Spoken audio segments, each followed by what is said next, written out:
Start होता है तो हमें एड एंड लॉरेन वॉरेन दोनों एक कॉन्फ्रेंस में दिखाए जाते हैं।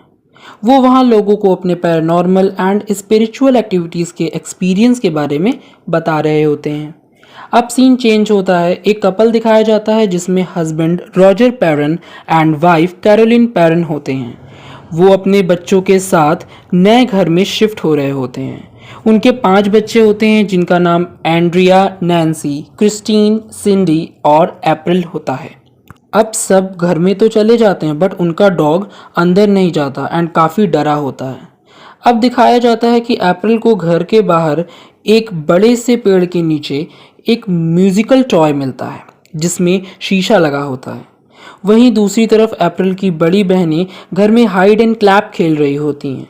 तभी उनसे एक वॉल पर लगी लकड़ी टूट जाती है जो किसी डोर को छिपाने के लिए लगाया गया था। जब रॉजर उस लकड़ी को हटाकर अंदर जाता है तो उसे वहाँ पर एक स्टोर रूम दिखाई देता है। उस अंधेरे कमरे में पियानो के साथ साथ कई सारी चीज़ें भी दिखाई देती हैं। रात को उनका डॉग बाहर बहुत तेज तेज भौंक रहा होता है। अगले दिन जब कैरोलिन सुबह उठती है तो उसकी बॉडी पर काफ़ी चोट के निशान होते हैं एंड जब वो घड़ी की तरफ देखती है तो उसे घड़ी 3:07 पर रुकी हुई मिलती है। एंड जब सुबह अप्रैल बाहर जाती है तो उसे उसके डॉग की डेड बॉडी मिलती है। अगले सीन में हम एड वॉरेन के घोस्ट म्यूज़ियम को देखते हैं। वहाँ पर एड और एक रिपोर्टर होता है। तब एड म्यूज़ियम की चीज़ों के बारे में बताता है कि सारी चीज़ें भूतों से रिलेटेड हैं या उन्हें किसी ब्लैक मैजिक में यूज़ किया गया है और ये भूत महीने में एक बार यहाँ आकर प्रेयर करते हैं। देन एड उस रिपोर्टर को एनाबेल डॉल के बारे में बताता है और उसे वो दिखाता है और कहता है कि इस डॉल में एक बहुत बड़े डेविल का साया है। अब सीन चेंज होता है, रात को हम रॉजर के घर का सीन देखते हैं। वहाँ फिर से रात के 3:07 पर घड़ियाँ रुक जाती हैं एंड पैरानॉर्मल चीज़ें शुरू हो जाती हैं। हम देखते हैं कि क्रिस्टीन अपने बेड पर सो रही होती है। तभी एक इनविजिबल एंटिटी उसका पैर खींच देती है और वो जग जाती है। फिर हम देखते हैं कि सिंडी को नींद में चलने की बीमारी होती है एंड तभी वो नींद में चलते चलते एंड्रिया के रूम में आकर अलमारी में अपना सर लड़ाने लगती है। अगली सुबह कैरोलिन बाथरूम में अपनी बॉडी पर एक और चोट का निशान देखती है एंड रॉजर को घर के बाहर एक कबूतर मरा हुआ मिलता है। अब कैरोलिन एंड एप्रन घर में अकेले होते हैं एंड एप्रन किसी से बात कर रही होती है बट वहाँ कोई नहीं होता। फिर Carolyn and April hide and clap खेलती हैं एंड कैरोलिन जब अप्रैल को ढूंढते ढूंढते एंड्रिया के रूम में आ जाती हैं तो उसे अलमारी के से कोई क्लैप करते हुए आवाज़ सुनाई देती है। अप्रैल दूसरी तरफ होती है। इस इंसिडेंट से कैरोलिन शॉक्ड हो जाती है बट वो इग्नोर कर देती है। अब रात को क्रिस्टीन सो रही होती है एंड अगेन कोई एंटिटी ज़ोर से उसका पैर खींच देती है जिससे वो डर जाती है एंड डोर के पीछे से आवाज़ आती है और कहती है कि उसकी पूरी फैमिली को वो ख़त्म कर देगी। तभी वहाँ नैन्सी आ जाती है बट डोर के पीछे उसे कोई नहीं मिलता। सुबह रॉजर को क्रिस्टीन सारा इंसिडेंट रात वाला बता देती है। अगली रात जब कैरोलिन अपनी चोट की दवा खा रही होती है तभी उसे बच्चों के खेलने की आवाज़ें आती हैं। जब वो चेक करने जाती है तो उसे सारे बच्चे अपने अपने रूम में सोते हुए मिलते हैं। तभी कैरोलिन को सारे फ़ोटो फ्रेम्स एकदम से गिरते हुए दिखते हैं एंड सब जाग जाते हैं। कैरोलिन को एक लड़की की आवाज़ आती है बट जब वो चेक करने जाती है तो बेसमेंट का डोर अपने आप ओपन हो जाता है एंड बेसमेंट चेक करने के बाद वापस आते समय डोर बंद हो जाता है एंड कैरोलिन स्टेयर से नीचे गिर जाती है। दोबारा जब वो वहाँ से भागने लगती है तभी वहाँ का बल्ब फूट जाता है और बेसमेंट में अंधेरा हो जाता है। तब वो माचिस जलाती है तभी पीछे से कोई क्लैप करता है एंड वो डर जाती है। दूसरी तरफ हम देखते हैं कि सिंडी फिर से एंड्रिया के रूम में अलमारी में अपना सर पटक रही होती है। एंड्रिया सिंडी को अपने पास ही सुला लेती है। भी उस अलमारी के डोर अपने आप खुल जाते हैं। तब एंड्रिया वहां जाती है तब अलमारी के ऊपर बैठा एक लेडी का घोस्ट उस पर अटैक कर देता है। रॉजर घर पहुंचता है तो उसे हर जगह से किसी न किसी के चिल्लाने की आवाज़ आती है। तब वो अंदर जाकर सबसे पहले बेसमेंट से कैरोलिन को निकाल कर ऊपर जाके अपने सारे बच्चों को बचा लेता है और वो सब लोग एक ही रूम में इकट्ठे हो जाते हैं। अब सीन चेंज होता है, हम देखते हैं कि एड और लॉरेन वॉरेन एक यूनिवर्सिटी में लेक्चर दे रहे होते हैं। वहाँ कैरोलिन भी होती है। उनकी घोस्ट एंड स्पिरिचुअल बातें सुनकर कैरोलिन लेक्चर के बाद एड और लॉरेन से हेल्प मांगती है।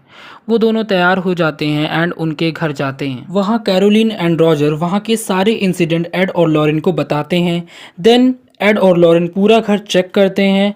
एड कैरोलिन और रॉजर की सारी बातों को रिकॉर्ड कर लेता है एंड लॉरेन अप्रैल से बात करती है तो अप्रैल उसे वही म्यूजिकल टॉय देती है। एंड जब लॉरेन उसके शीशे में देखती है तो उसमें एक छोटे से बच्चे की सोल उसको दिखाई देती है। सारे इंसिडेंट को देखने के बाद लॉरेन रॉजर और कैरोलिन को बताती हैं कि इस घर में एक बहुत बड़े शैतान का साया है। वो रॉजर और कैरोलिन का पीछा यहाँ से कहीं और जाने के बाद भी नहीं छोड़ेगा। तब एड उनसे कहता है कि उसे यहाँ का एग्जॉर्सिज्म करना होगा। उसके लिए चर्च से परमिशन लेनी होगी, जिसके लिए उन्हें डेविल से रिलेटेड एविडेंस कलेक्ट करने होंगे। अब अगले सीन में लॉरेन एड को उस घर की हिस्ट्री बताती है। वो कहती है कि एक आदमी ने ये घर बनाया था एंड उसी आदमी ने एक ऐसी औरत से शादी की थी जो ब्लैक मैजिक करती थी, साथ में ही वो डेविल को भी मानती थी। उसका नाम बातशिबा था। एक बार बादशिवा ने अपने 7 दिन के बच्चे को जलाकर उसका सैक्रिफाइस डीमन को दे दिया। जब उसके हस्बैंड ने उसे देख लिया तो उसने बाहर पेड़ पर लटक कर सुसाइड कर ली। इस इंसिडेंट के बाद वहाँ कई सारी डेथ्स और सुसाइड्स हुई। वो दोनों बात कर ही रहे होते हैं कि तभी रिकॉर्डर से एक डीमन की आवाज़ आती है एंड हम देखते हैं कि टाइम 3:07 हो रहा होता है। अगले दिन हम देखते हैं कि एड और लॉरेन चर्च के लिए एविडेंस कलेक्ट करने के लिए घर में कैमरास एंड वॉइस रिकॉर्डर लगा देते हैं। इस काम में एक पुलिस ऑफिसर और एक लड़का उनकी हेल्प करता है। अब एड पूरे घर में होली वाटर छिड़कता है जिससे डेविल की हरकतें रिकॉर्ड कर सके। तभी बेसमेंट का डोर अपने आप ओपन हो जाता है एंड एड और लॉरेन दोनों अंदर चले जाते हैं, बट वहाँ कुछ हरकत उन्हें नहीं मिलती।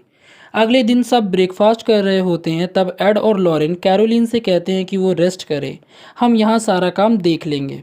अगले सीन में लॉरेन को एक बेडशीट के पीछे घोस्ट दिखता है। तभी वो बेडशीट उड़कर कैरोलिन के विंडो पर लग जाती है। जब वो उड़ जाती है तब बादशिवा रूम में दिखती है। जब तक लॉरेन रूम में पहुंचती है तब तक बादशिवा कैरोलिन को पोजेस कर लेती है। अब उस पुलिस वाले का सीन दिखाया जाता है। उसको एक नौकरानी की सोल काफ़ी डराती है एंड दूसरी तरफ नैन्सी नींद में चलते हुए एंड्रिया के रूम में चली जाती है और डोर लॉक हो जाता है। जब वो वहाँ जा रही होती है तब कैमरास फोटोज़ ले रहे होते हैं, जिसका मतलब कि उसके साथ कोई इविल पावर भी थी। जब वो सब नैन्सी को ढूंढने के लिए डोर तोड़कर अंदर जाते हैं तो उन्हें वहाँ कोई नहीं मिलता। तब एड को वो दीवार के पीछे वाली जगह पर मिलती है। जब लॉरेन वहाँ जाती है तो उसे वहाँ टॉयज़ और एक रस्सी मिलती है जिससे बादशिवा ने सुसाइड करी थी। तभी एक लकड़ी टूट जाती है एंड लॉरेन गिरकर स्टोर रूम में आ जाती है। कुछ ही देर में वहाँ बादशिवा का घोस्ट आकर उसे काफ़ी डराता है, बट लॉरेन किसी तरह भागकर बाहर आ जाती है। बट उसका लॉकेट जो उसकी बेटी जूडी ने दिया था वो वहीं गिर जाता है। बाहर आकर लॉरेन सबको बताती है कि बादशिवा कैरोलिन को काबू में कर रही है एंड वो चोट के निशान उसकी बॉडी पर इसीलिए हैं। तभी सारे क्रॉस अपने आप ज़मीन पर गिरने लगते हैं। तभी नैन्सी को वो घोस्ट बालों से पकड़कर इधर उधर पटकने लगता है, बट लॉरेन उसके बाल काटकर उसको बचा लेती है। सुबह जब जब सब लोग वहाँ से जा रहे होते हैं तब लॉरेन को उसकी बेटी जूडी की डेड बॉडी तालाब में दिखती है, जिसे देखकर वो काफ़ी डर जाती है एंड वो अपनी बेटी को कॉल करती है एंड काफ़ी परेशान भी हो जाती है। नेक्स्ट डे एड और लॉरेन चर्च को एविडेंस दिखाते हैं, बट रॉजर की फैमिली कैथलिक ना होने के कारण उन्हें और आगे से परमिशन लेनी होगी। अब देखते हैं कि लॉरेन के लॉकेट से जो बादशिवा थी वो उसकी बेटी जूडी तक पहुंच जाती है और उसका पैर ज़ोर से खींचती है, जिससे जूडी डर जाती है एंड जब वो म्यूज़ियम में एनाबेल डॉल को नहीं पाती तो और भी ज़्यादा डर जाती है। तभी जूडी को बादशिवा नज़र आती है जिसके हाथ में एनाबेल डॉल होती है। तभी वो जूडी पर अटैक कर देती है, बट एड और लॉरेन सही समय पर आकर अपनी बेटी की जान बचा लेते हैं। उसी वक्त कैरोलिन अप्रैल और क्रिस्टीन को अपने साथ उसी घर में वापस ले जाती है। जब सब लोगों को पता चलता है तो सब वापस वही घर में चले जाते हैं एंड जैसे ही वो लोग वहाँ पहुँचते हैं तो वो देखते हैं कि कैरोलिन क्रिस्टीन को मारने ही वाली होती है, बट वो सब कैरोलिन को पकड़ लेते हैं।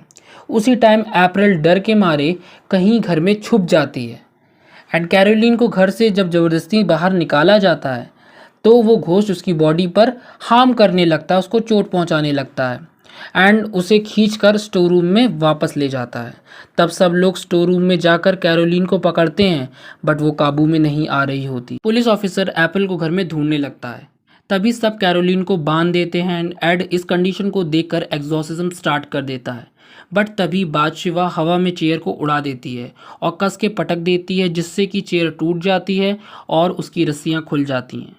बट एग्जॉर्सिज्म एड बोलता रहता है, उसके वर्ड्स बोलता रहता है लगातार। बट जैसे ही ऑफिसर को अप्रैल मिल जाती है, कैरोलिन को भी पता चल जाता है कि अप्रैल कहाँ छुपी हुई है, तो वो उसे मारने के लिए वहाँ चली जाती है। लेकिन जैसे ही कैरोलिन अप्रैल को मारने वाली होती है तभी एड वहाँ आकर के एग्जॉर्सिज्म ख़त्म कर देता है और बादशिवा को कसम देता है कि वो यहाँ से चली जाएगी और बादशिवा कसम मानती है। लेकिन कैरोलिन अभी भी डेविल के काबू में होती है। रॉजर और लॉरेन कैरोलिन को समझाने की पूरी कोशिश करते हैं और उसे उसकी फैमिली का लव याद दिलाते हैं। एट लास्ट कैरोलिन की फैमिली का लव डेविल के आगे जीत जाता है एंड वो नॉर्मल हो जाती है एंड वो अपनी फैमिली के साथ खुशी खुशी रहने लगती है। लास्ट सीन में हम देखते हैं कि एड उस म्यूजिकल टॉय को अपने घोस्ट म्यूजियम में रख देता है एंड मूवी यहाँ पे एंड हो जाती है। Thanks for watching.